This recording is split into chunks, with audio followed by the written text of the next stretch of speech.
This is the UWFI Rules Contender Series. UWFI Super Fight Rules. Victories may occur via knockout, TKO, submission, or by point. There are no DQs, no countouts, and no pinfalls. There must be a winner. Strikes to the head or neck must be open-handed. Fighters may not eye gouge, bite, target the groin, utilize small joint manipulation, or intentionally leave the ring. The referee may warn or deduct points from fighters who break the code of conduct. Fighters will start with 15 points. If they run out of points, the fight will be stopped. Fighters will lose 1 point for using a rope break, being suplex, or committing a foul. Fighters will lose 3 points if they are knocked down with a 10 count administered. Following a rope break, the fighters will be restarted in a standing position. The outside scorekeeper is responsible for stopping the fight if a fighter runs out of points and will make a PA announcement if a fighter gets down to 5 points. This rule set has been adapted and modernized from the 1991 to 1994 rule set of the Union of Wrestling Forces International. Your officiating crew will be Max Recon, Sean Patrick O'Brien, and Mr. Chad Fritz. It's a fight! Greetings, tribe. Welcome to Off the Ropes. I'm your host, Ortega Latrobe. First off, I want to start with a disclaimer. I'm no journalist, I'm no reporter, I'm no press man, I'm simply a fan of pro wrestling. As we record this, it is Thursday, January 14th, 2021. Last night was night 4 of Paradigm Pro Wrestling's UWFI Empty Arena Contenders Series. It is a 5-episode season. Episode 5 will air next Wednesday, January 20th at 10 p.m. Eastern, 9 p.m. Central on IWTV. Let's get to episode 1. Now, this series kicked off on December 23rd of 2020. Best of Us. Every card, for me, there's always that one match that really grabs you, the one you're looking forward to more than anything. It may not always be the match of the night per se, but it's the one that really gets you beforehand, and I like to call that my choice match. My choice match was the first one out of the gate. Big Beef, Gnarls Garvin, taking on the bare-knuckle berserker, Lord Crew. I expected a full-blown slugfest out of these two guys, and then out of nowhere, at about 3.5 minutes in, Crew puts on a rear naked choke, gets the TKO. Second match of the first night, Janae versus the ankle breaker, Jordan Blade. Not to take anything away from Janae, but she just looked completely outmatched throughout this entire match, ends up submitting to an ankle lock. After the match, Jordan says she has her eyes set on Chase Holiday in that Midwest Territory chain that he carries around his neck. Next up, another personal favorite of mine, the Rockstar Pro Amped Champ. He is a whole lot of dude, and that is Crash Jackson. He is taking on Isaiah Broner, who, we will find out, has come to lay claim to this bitch. Crash had a good showing. On his way running in, he caught a spinning back elbow, and that was all she wrote for Crash. After the match, Isaiah Broner calls out the heavy hitters champion, the Hoodfoot, Mo Atlas, and declares that I run this bitch down. Now, I'm not exactly sure what set in motion the following events that took place in this weird, bizarre segment. From what I can understand, Don't Die Miles was supposed to have a fight. His opponent couldn't make it, didn't make it, wouldn't make it. Miles doesn't have a fight, and he's pissed. So he's in the ring, and he decides to call out Bobby Beverly, which turns out to be a really stupid thing because Beverly responds and basically comes out and just beats the shit out of him, bulldozes him out of the ring, and leaves him head between his knees. Now Miles does pull himself back together, and in a bizarre turn of events, jumps in the ring and challenges Bobby Beverly to a fight.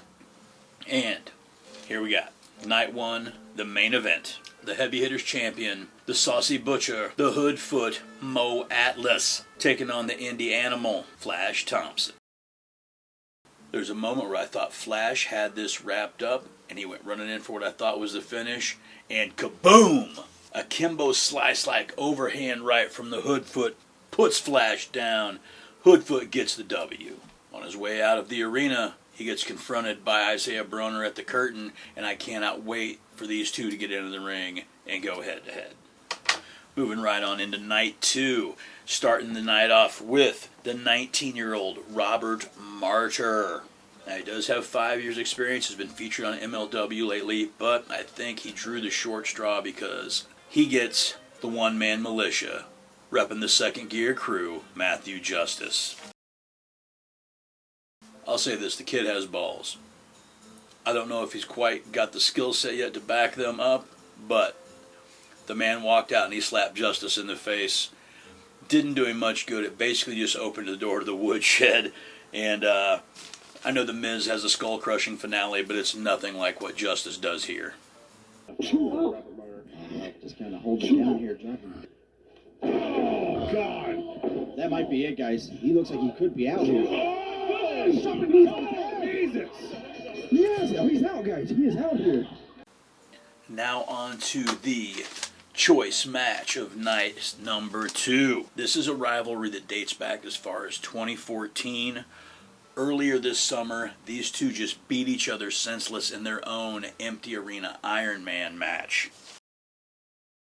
If you'd like to see your own personal copy of the Iron Man match between Aaron Williams and Ron Mathis in the empty arena earlier this summer in 2020, please contact Aaron Williams or Ron Mathis via their social media and they will hook you up. We have 2-time Rockstar Pro Champion. He's the AWS Champion. 3-time and current H2O Champion. One half of DD Trash, the longest rating Paradigm Pro Wrestling Tag Team Champions of all time. He is the White Trash Messiah, Ronnie Three-Peat, Ron Mathis. And his opponent, 7-time IWA Mid-South Champion, 5-time Rockstar Pro Champion. He's been dead for years. The baddest man alive. He is Danger. Aaron Williams. I watch these dudes fight all day, every day, man. They're just great. Wonderful exchange between these two as Mathis is just such a brawler. Williams being such a technician. The varying of styles was fantastic. In the end, the gentleman psychopath slides in the triangle choke. Some bows to Mathis's dome. And we got to call it a day. After the match, Aaron Williams has his chance on the mic, and he's calling out Paradigm's shiny new toy, Matthew Justice. And that is the main event of Night 5. Last match of the second night, the one Don't Die Miles begged for, he gets Bobby Beverly. And you get the feeling that Beverly could have finished this anytime he wanted. And it finally ends. Miles is crawling towards him, and Beverly just knees him in the fucking skull. It was unnecessary. It didn't need to go that far. But we have always found out there's a reason Don't Die Miles has the name. Don't Die. Night 3, January 6, 2021. We kick off with our choice match of the evening. Big Beef, Gnarls Garvin, taking on a whole lot of dude, Crash Jackson. Now this was the slugfest that I expected out of Crew and Beef. After a couple really vicious throws and a German that was just fucking ugly. Oh, duck under the Oh, God, right on top of his head. After that ugly-ass suplex, there was a power bomb, and that's all there was. Crash just wasn't getting up after that. After the match, Beef had some words for Lord Crew. If Lord Crew thinks he's a man, he knows he'll finish with Beef the right way, with his hands. We know that choke count him was bullshit. Lord Cruz, I'm calling you out. I want your hands, and I want to feel you bleed. That's how I feel. This is due to a recording glitch. Night 3, Match 2, Hardway Heater versus the Midwest Territory chain holder, Chase Holiday. Chase Holiday wins. Ref stoppage.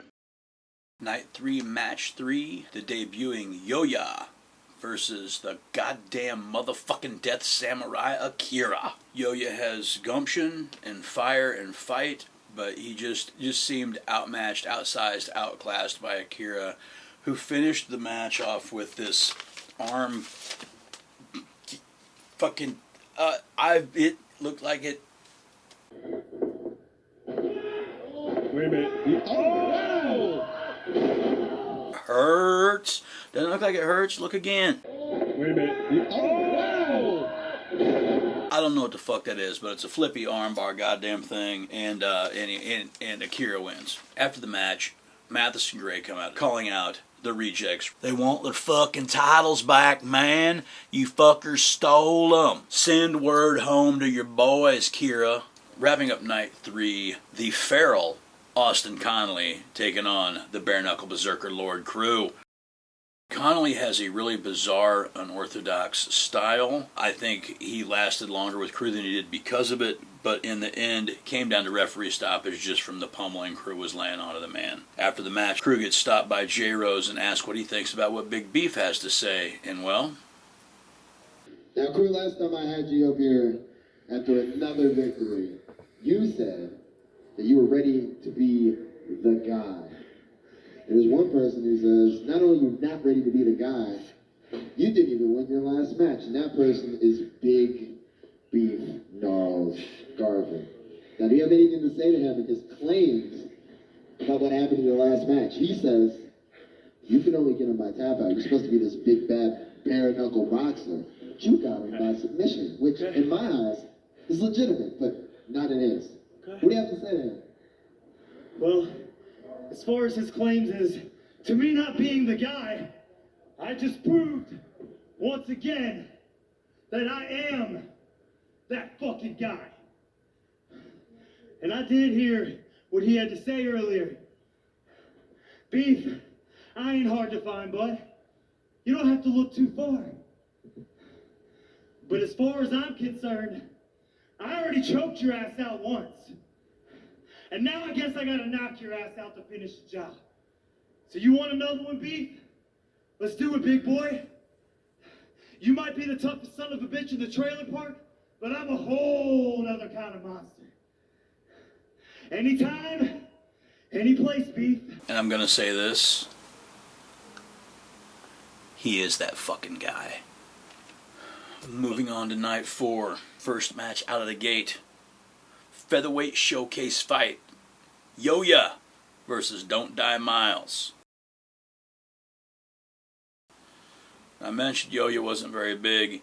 He's so damn small, Miles looks big compared to him. Though, in the end, Yo-Ya gets the win via armbar. Night 4, match 2. TKD Tommy Kyle Dean taking on Janae Kai. TKD wins by KO from a kick to the head. Ooh. Third match of the night, Rob Martyr taking on the model and MMA expert Jeffrey John. This comes down to ref stoppage, or Robert Martyr made a fucking point tonight. Night 4, main event time. The man who claims he runs this bitch now, taking on the heavy hitters champion, the Saucy Butcher, the Hoodfoot Mo Atlas. And these two did not waste any time getting at it and getting on it. Broner hits Hoodfoot with a shot that drops him to one knee, and I thought, this is it. The belt is changing hands. But yet again, much like before, Broner comes in and just gets mauled, and after the mauling, he gets KO'd. Now, here's a look at next week's matches.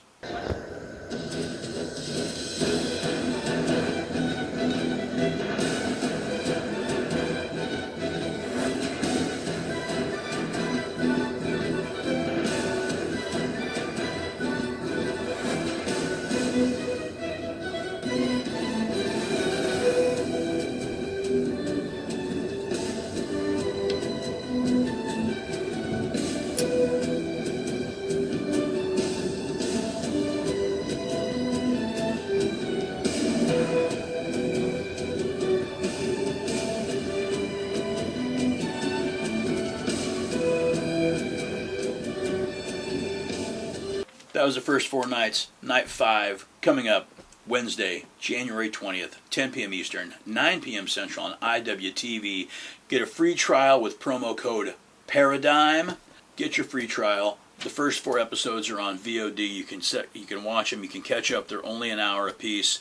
So, with that being said, Thanks for stopping by the Hacienda. I've been Ortega Latrobe. This is Off the Ropes. Have a great day.